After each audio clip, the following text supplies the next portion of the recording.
Assalamualaikum warahmatullahi wabarakatuh.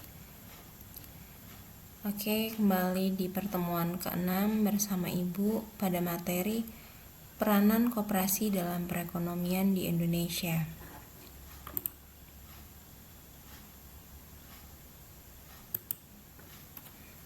Oke, pada materi kali ini kita akan membahas lebih dalam terkait dengan koperasi, di mana materi intinya ada 4. Yang pertama yaitu konsep dasar koperasi, 2. landasan dan asas koperasi, 3. fungsi dan manfaat koperasi, 4. peran koperasi dalam perekonomian di Indonesia.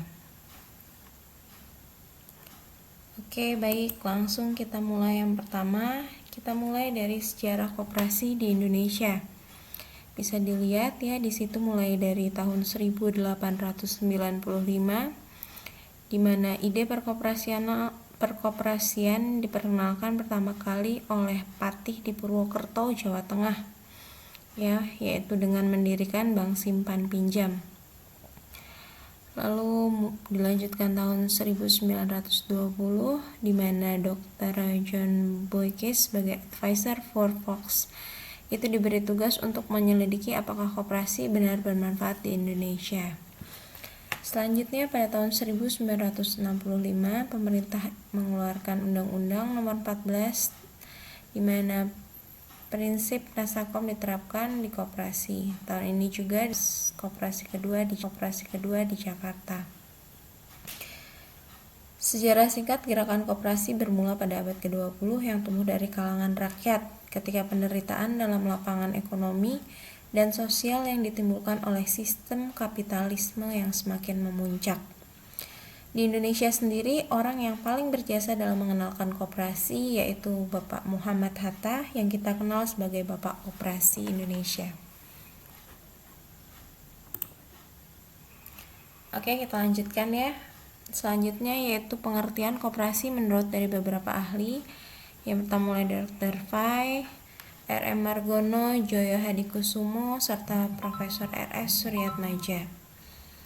Bisa dimulai dari yang pertama, di mana Dr. Fay menjelaskan koperasi adalah suatu perserikatan dengan tujuan berusaha bersama yang terdiri atas mereka yang lemah dan diusahakan selalu dengan semangat tidak memikirkan diri sendiri. Sedemikian rupa sehingga masing-masing sanggup menjalankan kewajibannya sebagai anggota dan mendapat imbalan yang sebanding dengan pemanfaatan mereka terhadap organisasi. Selanjutnya, R.M. Margono menjelaskan bahwa koperasi adalah perkumpulan manusia yang dengan sukai sendiri hendak bekerja sama untuk memajukan ekonomi. Dan Profesor Suryatmaja menjelaskan bahwa koperasi adalah suatu badan usaha yang secara sukarela dimiliki dan dikendalikan oleh anggota yang juga pelanggannya dan dioperasikan oleh mereka untuk mereka atas dasar nirlaba atau dasar biaya. Oke, dari beberapa pernyataan ahli tersebut kita dapat mengambil kesimpulan bahwasanya koperasi adalah badan usaha yang beranggotakan orang atau badan hukum yang berlandaskan pada asas kekeluargaan dan demokrasi ekonomi. Di sini ada jenis-jenis koperasi, yaitu koperasi berdasarkan jenisnya, ada koperasi produksi, konsumsi, simpan pinjam, dan serba usaha. Lalu berdasarkan keanggotaannya, koperasi pegawai negeri, koperasi pasar, KUD, dan koperasi sekolah.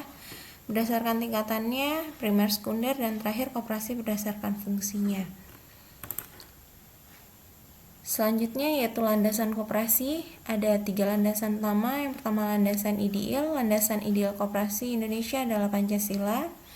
Lalu landasan struktural, di mana koperasi Indonesia adalah Undang-Undang Dasar 1945. Yang landasan geraknya adalah pasal 33 ayat 1 Undang-Undang Dasar 1945. Yang terakhir yaitu adalah landasan mental yang terdiri dari rasa setia kawan dan kesadaran berpribadi atau rasa harga diri. Asas koperasi tentunya kita tahu ya, koperasi itu berasaskan kekeluargaan. Selain itu, koperasi juga memiliki asas di mana keanggotaan itu bersifat sukarela dan terbuka. Pengelolaan dilakukan secara demokratis dan pembagian sisa hasil usaha dilakukan secara adil dan sebanding dengan besarnya jasa usaha masing-masing anggota tersebut. Di sini ada 4 fungsi koperasi yang memenuhi kebutuhan anggota untuk memajukan kesejahteraannya, membangun sumber daya anggota masyarakat, mengembangkan potensi dan kemampuan ekonomi anggota, serta mengembangkan aspirasi ekonomi anggota. Lalu ada manfaat koperasi. Nah, yang terakhir yaitu peran koperasi dalam perekonomian. Di sini menurut Undang-Undang Nomor 25 Tahun 1992 di pasal 4 ada 4 peran koperasi dalam perekonomian. Yang pertama, memperkokoh perekonomian rakyat sebagai dasar kekuatan dan ketahanan perekonomian nasional. Lalu berusaha mewujudkan dan mengembangkan perekonomian nasional yang merupakan usaha bersama berdasarkan atas asas kekeluargaan dan demokrasi ekonomi.